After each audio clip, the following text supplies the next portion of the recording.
Hello everyone welcome to रिमिजाखলৰ নতুন এটা ভিডিঅ'লৈ পুনৰবাৰ আপোনালোক সকলোকে স্বাগতম জনাইছো। এতিয়া ব্ৰেকফাষ্ট কৰি মেলি আজৰি হলো, ৰাতিপুৱাৰ যিখিনি কাম সম্পূৰ্ণ হ'ল কৰি মেলি, আৰু মই এতিয়া কাম দুটামান কৰোঁ বুলি ভাবিছো। সেইকাৰণে ভাবিছো ব্লগটো ষ্টাৰ্ট কৰি লওঁ। আচলতে আমাৰ লগত এটা ডাঙৰ ইনসিডেন্ট হৈ গ'ল আজি দুদিনমান আগতে। হয়তো আপোনালোকে সকলোৱে ব্লগটো চাইছেই। মই লাষ্ট ব্লগতে আপোনালোকক কৈছিলোঁ কথাখিনি কি হৈছিলে, আৰু যিসকলে চোৱা নাই চাই ল'ব, গম পাবই এনেও।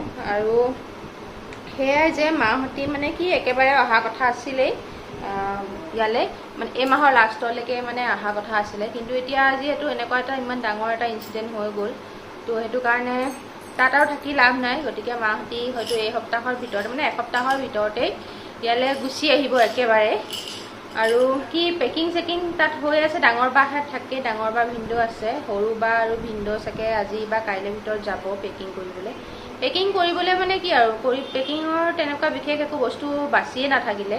খালি পিন্ধা কাপোৰ কানিখিনি, লেপ টুচক এইখিনি বস্তুৱেই আছে। সেইখিনিকে পেকিং কৰি মেলি অহাৰ কাৰণে মানে যা যোগাৰ চলি আছে তাত ইয়ালৈ অহাৰ কাৰণে। আৰু অফিচিয়েলি কিছুমান কাম থাকে, সেইখিনি মানে হ'লে আৰু আহি যাব। কাৰণ কোৱাৰ্টাৰটো হেণ্ড অভাৰ দিয়া মেলাৰ পৰা আদি কৰি আৰু চিলিণ্ডাৰ বা কিবা কিবি কাগজ পত্ৰ তেনেকুৱা কাম থাকে যিহেতু, সেইটো কাৰণে মানে সেই কামখিনি হ'লে আৰু আহি দিব। তো বাহঁতি তাত কৰি আছে, এওঁ যাব কাইলৈ মানে বা পৰহিলৈ মানে চাগে এওঁ যাব ইয়াৰ পৰা। সেইটোৱেই। আৰু মানে আচল কথা কি, মই আমাৰ ৰুমকেইটাত মানে ইয়াত যিখিনি বস্তু আছে গোটেইখিনি মোৰে মানে কি মই লোৱা বা লগত আনে তেনেকুৱাই। তো সেইখিনি বস্তু মই ইটো ৰুমত দুটামান সিটো ৰুমত দুটামান তেনেকৈ কৰি থৈ দিছিলোঁ। আৰু গোটেই ৰুমকেইটা তেনেকৈ মই ইউজ কৰি থকাৰ নিচিনা হয়। কিন্তু এতিয়া মাহঁত যিহেতু আহিব, বস্তু যিখিনি আনিব সেইখিনি ভালকৈ জেগা ৰাখিব লাগিব। আৰু কি হ'ল হা, কি হ'ল সিফালে। আৰু প্ৰতিটো ৰুমেটো তেনেকৈ মই নিজৰ কাৰণে ইউজ কৰিব নোৱাৰোঁ। এতিয়া চবৰে ডেজিগনেটেড এটা জেগা হ'ব, মাহঁতৰ নিৰ্দিষ্ট এটা ৰুম হ'ব। তো আমিও এই ৰুমটোৰ ভিতৰতে মানে গোটেইখিনি কৰিব লাগিব। মই এতিয়া কিছুমান টুকটুকৰ পঢ়া টেবুল চেবুলৰ পৰা আদি কৰি বেলেগ ৰুমত ৰাখিছোঁ, তো সেইখিনি চব সোমোৱাব লাগিব। তো ভাবিছোঁ সেইকেইটা মাহঁতৰ যিটো ৰুম হ'ব সেই ৰুমটোতো কিছুমান বস্তু ভৰাই থোৱা আছে। সেইকাৰণে ভাবিছোঁ সেই ৰুমটো খালী কৰোঁ, কাৰণ মাহঁতৰ বস্তুখিনি আনি নিজৰ ৰুমৰ যিখিনি বস্তু সেইখিনিতো তাতেই ৰাখিব। বাকী সিফালে এটা ৰুম আছে, সেই ৰুমটোত বাৰু আপোনালোকক দেখুওৱা নহয় কেতিয়াও। আচলতে সেই ৰুমটো এনেই থকা নিচিনাকৈ আছে, কিবা কিবি অদৰকাৰী বস্তু কিছুমান বা মানে দৰকাৰীয়ে ধৰক কেতিয়াবা ইউজ হয় তেনেকুৱা বস্তু কিছুমান সোমাই আছে। তো সেই ৰুমটো ঠিক ঠাক কৰিব লাগিব, তাকে অকণমান কৰোঁ বুলি ভাবিছোঁ। বোলো এইখিনি কৰি মেলি থওঁ ইয়াতে, যিমানখিনি মোৰ কৰিবলগীয়া সেইখিনি। তাৰপিছত মাহঁত অহাৰ পাছত বস্তুখিনি যিখিনি আছে সেইখিনি সোমোৱাৰ পিছত আকৌ ইফাল সিফাল হ'ব অলপ চলপ। সেইবোৰ দেখাই থাকিম ব্লগত, কি কৰি আছোঁ কি নাই কৰা, তো চাই থাকিব। আৰু আজিৰ ব্লগটো শেষলৈকে চাব। কি পাৰোঁ নাজানো, দেখাম আৰু যি পাৰোঁ দেখাম সেয়াই। আৰু এহেঁত দুটাই সেয়া এইটো ধুৰ, আৰু এফালে এটা এইটো বহি লৈ মোবাইল। হাই বোলে, লাজ লগা নাই ক'বলৈ তেনেকৈ। আৰু আজি ৰাতিপুৱাই মোলৈ এটা ফোন আহিছিলে, ৰাতিপুৱা নহয় ঠিক 10টা চাৰে 10টামান বজাত মোৰ ছাবস্ক্ৰাইবাৰ এগৰাকীয়ে ফোন কৰিছিলে। মানে ছাবস্ক্ৰাইবাৰো হয়, অকণমান ঘৰুৱা চিনাকিও হয়। দেখাইছিলোঁ আপোনালোকক, ভায়েকৰ বিয়া মাতিবলৈ যে আহিছিলে আমাৰ ঘৰলৈ। তাইৰ নাম পপি হয়, অকণমানি দুজনীৰ লগত আহিছিলে। আপোনালোকৰ লগত শ্বেয়াৰ কৰিছোঁ মই সেই ভিডিঅ'টো। সিহঁতৰ বিয়াও আছিলে যোৱা দেওবাৰে বিয়া আছিলে, সোমবাৰে মানে ৰিচিপশ্যন আছিলে, মাতিছিলে। যাম বুলি আশাও কৰি আছিলোঁ, ভাবিছিলোঁ আপোনালোকৰ লগত বিয়াখন অকণমান শ্বেয়াৰ কৰিম বুলি। কিন্তু ইমান এটা ডাঙৰ খবৰ পোৱাৰ পাছত আৰু বিয়া খাবলৈ যাবলৈ মানে মনে নেমানে। কাৰণ বিয়া বুলি ক'লে অকণমান মনটো ফূৰ্তি লাগি থাকিলে ভাল লাগে, আৰু তেনেকুৱা এটা খবৰ পোৱাৰ পাছত আৰু ফূৰ্তি কৰিবলৈ মনে নাযায়। তো বিয়া খাবলৈ যোৱা নহ'ল। তো ৰাতিপুৱা আজি তাই খবৰটো পাই পেলাই ফোন কৰিলে যে বা এনেকৈ শুনিলোঁ, বৰ বেয়া লাগিলে। তো সেয়াই, ফোনটো কৰি খবৰ লোৱাৰ বাবে বহুত ভাল লাগিছে পপি। আচলতে মানুহৰ বিপদৰ সময়ত মানুহৰ মাত এষাৰে যথেষ্ট। মানে একো কৰিব নোৱাৰিলেও মাত এষাৰ দিলেও বহুতখিনি সাহস পোৱাৰ নিচিনা লাগে, ভাল লাগে। তো ফোন কৰাৰ কাৰণে বহুত ভাল লাগিলে। তো সেয়াই ব্লগটো ষ্টাৰ্ট কৰি দিছোঁ, চাই থাকক আপোনালোকে। এতিয়া প্ৰথম মানে মই আমাৰ মানে কি ৰুমটোলৈ অহাৰ আপোনালোকে সেই তাহানিৰ পৰা দেখি আছে, আমি এখন দৰ্জাৰে আমাৰ ৰুমলৈ সোমাওঁ। এইখন দৰ্জা আচলতে মাহঁতৰ ৰুম হৈ পেলাই আহে, মানে মাহঁতি যোনটো ৰুমত থাকিব সেই ৰুমটোৰ থ্ৰু আমাৰ ৰুমলৈ আমি সোমাওঁ। কিন্তু এতিয়া এই দৰ্জাখন একেবাৰে বন্ধ কৰি দিয়া হ'ব, মানে মাহঁতৰ আৰু আমাৰ মাজৰ যিখন দৰ্জা মানে ৰুমৰ মাজৰ এইখন একেবাৰে বন্ধ কৰি দিয়া হ'ব। আৰু সেই দৰ্জাখন এইখন যে দেখিছে এই দৰ্জাখনহে আচলতে আমাৰ এতিয়া ৰুমৰ পৰা ওলোৱা সোমোৱা দৰ্জা হ'ব। তো এই দৰ্জাখন খোলা হ'ব আৰু এই দৰ্জাখন একেবাৰে বন্ধ কৰি দিয়া হ'ব। তো মই সেইকাৰণে ভাবিছোঁ বস্তুখিনি মানে আনি লওঁ, ৰুমলৈ যিখিনি বস্তু আনিবলগীয়া আছে আনি মেলি দৰ্জাখন একেবাৰে বন্ধ কৰি এখন খোলাই কৰি দিওঁ আৰু। কাৰণ এইকেইদিন মানে হেবিটটো কৰিলেহে আমাৰ মানে হ'বগৈ, হেবিট হ'বগৈ, মানে আচলতে অহা যোৱা কৰি থাকিলে হেবিটটো হ'বগৈ। কাৰণ সেই তাহানিৰে পৰা সেইফালেদি আমি অহা যোৱা কৰি থাকোঁ আমাৰ ৰুমলৈ। আৰু ধ্ৰুৱ জন্ম হোৱাৰ পাছৰ পৰাতো সিও মানে জন্মৰ পৰা সেইটোৱে দেখিছে। তো এইখন দৰ্জা এইকেইদিন খুলি দিওঁ ভাবিছোঁ, যাতে চবৰে হেবিটটো হৈ যায় সেইপিনে অহা যোৱা কৰাটো। সেইকাৰণে মই বস্তুখিনি ভাবিছোঁ আনি লওঁ ইয়ালৈ, যি যি আনিবলগীয়া আছে, তাৰপিছত দৰ্জাখন একেবাৰে লগাই দিম।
বস্তুখিনি ভৰাইহে লৈছোঁ, ক'ত কেনেকৈ চিজিল লগাওঁ চাব লাগিব। আৰু তাত এখন বিচনা আছে, সেই বিচনাখন ভাঙিব লাগিব। সেইখন বিচনা এতিয়া ভাঙি পেলাই ক'ৰবাত আঁতৰাই থ'ব লাগিব। আৰু ৰুমটো এবাৰ দেখাই দিছোঁ আপোনালোকক, নেহাঁহিব। এইটো খালী হৈ আছে। আচলতে ৰুমটোত কি কয় পুটিন চুটিন কটা হোৱা নাই। আমি মানে ভাবি আছিলোঁ যে পুটিনটো কাটি ল'ম একেবাৰে মাহঁত অহা আগতে। এইটো ৰুম আৰু ইফালৰ ৰুমটোতো পুটিন কাটিব আছে। আচলতে কামবোৰ কৈছিলোঁ আপোনালোকক আগতেই, বহুত দিনৰ আগতেই কৈছিলোঁ যে মানে অকণ অকণকৈহে কামবোৰ কৰি থকা হৈছে, একেবাৰে গোটেই ঘৰৰ কামখিনি আমাৰ কৰিব পৰা হোৱাগৈ নাই। আচলতে বাজেটৰ প্ৰব্লেমৰ কাৰণেই, সঁচা কথা ক'ব গ'লে। তো আমি মানে প্লেনিংটো সেইটোৱে কৰিছিলোঁ, মাহঁতি যিহেতু এই মাহৰ লাষ্টলৈহে আহিব, গতিকে সেই দুটা ৰুমত আমাৰ পুটিন কটাই লৈ পেলাই মানে মাহঁত অহা আগে আগে পুটিনটো কটাম বুলি ভাবিছিলোঁ। কিন্তু এতিয়া ৰিচেণ্টলি মানে ইমান ইনষ্টেণ্টলি মাহঁত আহিবলগীয়া হৈ গ'ল যে সেইটো কাৰণে পুটিন কাটিব থাকি গ'ল। তো পিছে পৰে চাওঁ আৰু কেতিয়ালৈ কৰা হ'ব সেইটো সময়ে ক'ব আৰু। তো ইয়াত অন্য একো নাই, এই বিচনাখন আছে, বিচনাখন ভাঙিব লাগিব, এখন ফেনখন থাকিব এতিয়াই। আৰু বাকী তেনেকৈ একো বস্তু নাই। মই বস্তুখিনি গোটেইখিনি আমাৰ ৰুমলৈ সোমোৱাই লৈ গ'লোঁ। আৰু এতিয়া বাছ ক'ত কেনেকৈ থওঁ সেইটোহে ঠিক কৰিব লাগিব। চাওঁচোন। আৰু টুকটুকৰ আলনাডাল যে দেখিছেনে, মানুহ এটা কিন্তু গোটেই কাপোৰখিনি তাৰে হয়। ইমানেই কাপোৰ ল'ৰাটোৰ মানে, কিন্তু পিন্ধিব জোখাৰ একোৱেই নাই। মই ইয়াৰ আলনাডাল জাপিব লাগিব আজি। ৰূপ দেখিলে মানুহে ভয় খাই যাব। আলনাডাল জাপিব লাগিব, মানে অদৰকাৰী নহয় একচুৱেলি, বহুত ভাল ভাল কাপোৰ, কিন্তু তালৈ এতিয়া ছুটি হৈ গ'ল। ভাবিছোঁ এইখিনি জাপি জাপি থৈ দিম, ধুবৰ কাৰণে কামত আহিব।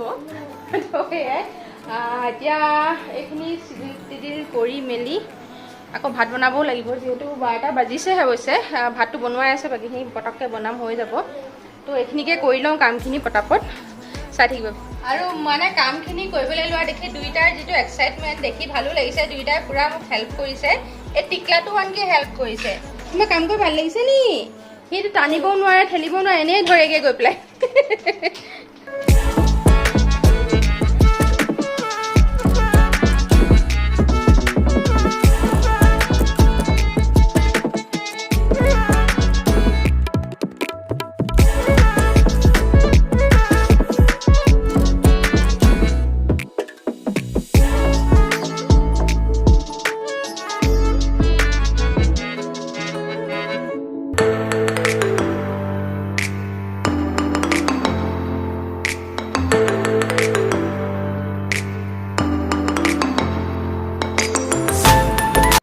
কাপোৰবোৰ পৰা উলিয়াই ল'লোঁ, উলিয়াই মানে দেখিয়ে মোৰ মাথা চাথা গৰম হৈ গ'ল।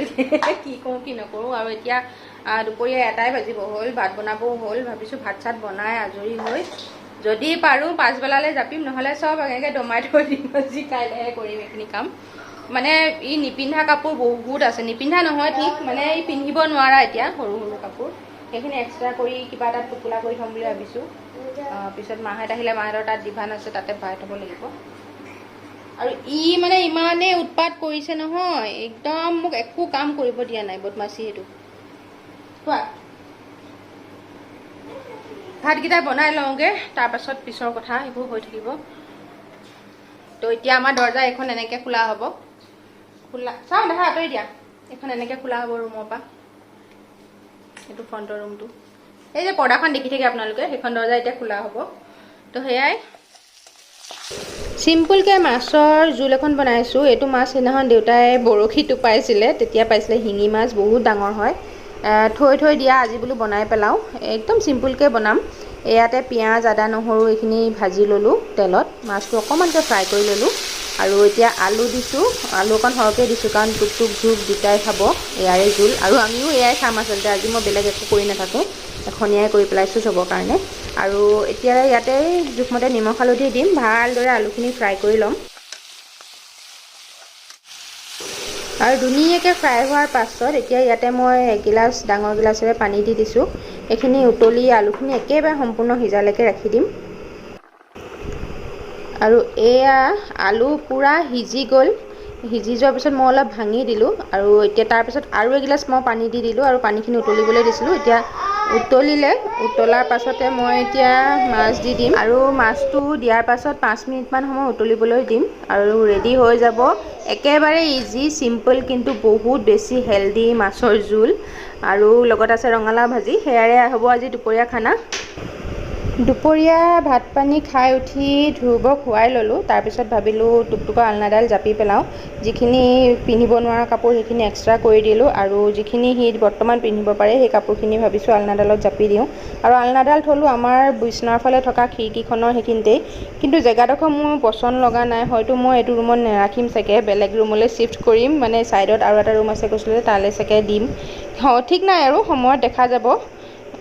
আৰু এতিয়া বাকী যিখিনি কাপোৰ ওলালে, মানে টুকটুকে বৰ্তমান পিন্ধিব নোৱাৰা কাপোৰ বহুত নতুন নতুন ধুনীয়া ধুনীয়া পেণ্ট টি চাৰ্ট আছে, সেইখিনি ভাবিছোঁ থৈ দিওঁ, ধ্ৰুৱে সময়ত পিন্ধিব পাৰিব, তাক পিন্ধাব পাৰিম। খালি সময়ত মনত পৰিলেই হ'ল আৰু পিন্ধিবৰ সময়ত সেইখিনি মানে জাপি জাপি থৈ ঠিক ঠাক কৰি ল'লোঁ গোটেইখিনি।